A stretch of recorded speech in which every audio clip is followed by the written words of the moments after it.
Kamusta mga true friend? Motocam nga pala, and today may papakita lang ako sa inyo na bagong labas ng Ryzen Helmet Philippines. Ito nga ang ZX400B. Ang ganda nung shell niya. Kung makikita natin dito, and then sa right side, ganito yung itsura niya. And then yung likod, ayan. So mapapansin natin na aggressive yung itsura niya, no? Parating sa harapan hanggang sa may likuran. Kasi yung kanyang spoiler, ito, di ba? Para na siyang pang racing. At ang nagustuhan ko pa rito, ito yung may banda sa may ilalim. Ayan, makita natin dito. Meron siyang curve dito. Sumakto yung design niya sa may taas, na spoiler, same time sa may baba. Di ba? Kaya para sa akin maganda yung ganang style kasi hindi siya common katulad sa mga ibang helmet, no. So makita nga natin dito na meron siyang ventilation. So sa taas, ayan, ito yung ventilation niya. And then sa may harapan, ito meron din dito. Ito sa may bandang taas ng mata. Ayan, oh. Kita niyo yan? And then sa kabilang side meron din. Papansin natin, meron na siyang intercom kasi nga ito ay intercom ready na. Clear lens. And then meron din siyang dual visor. Ayan, oh. Yeah. Angas, no? Tapos nagustuhan ko pa rito, ito, yung design na to. Ayan. Rubber lang to, so natatanggal din siya, pwede mo siyang alisin, and then pwedeng ganyan niya. Mas maganda kapag meron nakalagay na ganito, di ba?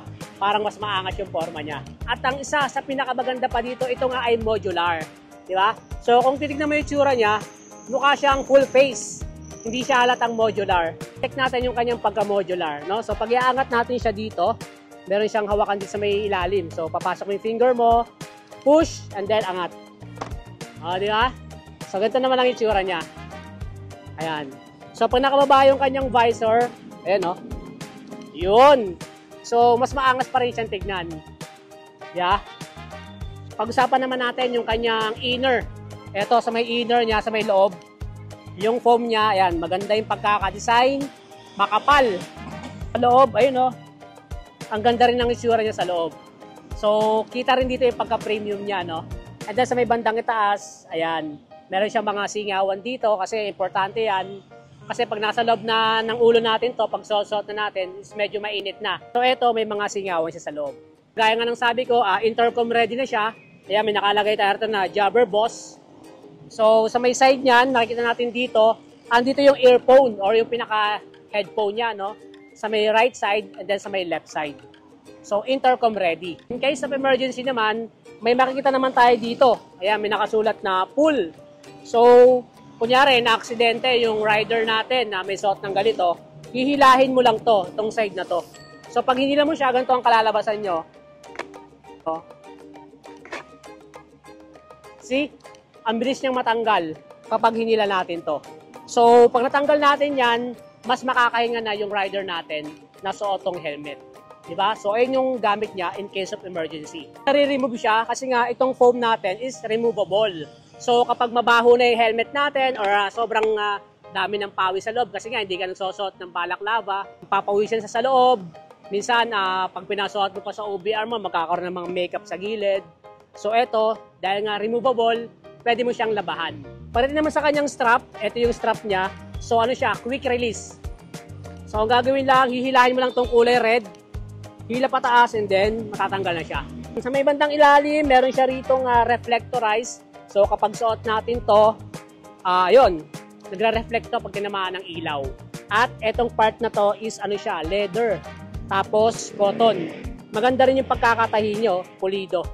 Kaya ang linis niyang tignan. So ngayon naman, suotin naman natin siya para makita natin kung paano yung fitting pag sinuotin natin. Yun, no? Ayan, pag binaba natin yung ating dual visor, ganito yung side niya. And then likod. Ayan, no? Ang ganda ng ano niya, spoiler. Saka itong part na to maganda rin. And then yung reflectorize dito, ayan, nakikita yan kapag tinatamaan ng ilaw. And then sa right side, ayan.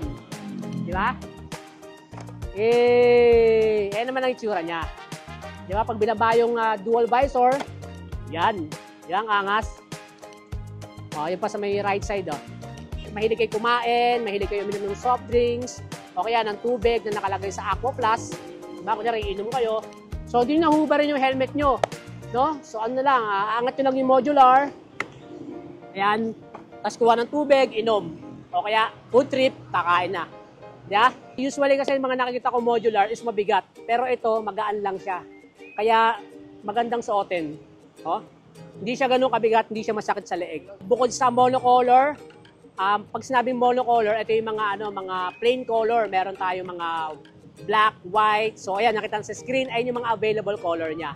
At kung naghahanap naman kayo ng merong mga design or decals, meron din tayo niyan. Okay? So ayan siya. Okay, syempre tatanungin niyo guys, magkano tong helmet natin? So ang price ito guys is kayang-kaya at abot kaya ng ating mga riders. Dahil nga ito ay nagkakahalaga lang ng 2,800 pesos. O diba? Sulit na sulit, kayang-kaya ng mga riders natin yan. So ayun guys, available pala to sa lahat ng ating Team Graffiti branches, no, sa buong Pilipinas. So hanapin nyo lang guys sa Team Graffiti Facebook page or di kaya sa Ryzen Helmet Philippines Facebook page. Okay? So yan guys, sa mga gusto mag-avail, ito, maangas na helmet para sa inyo. Yan oh. Ay!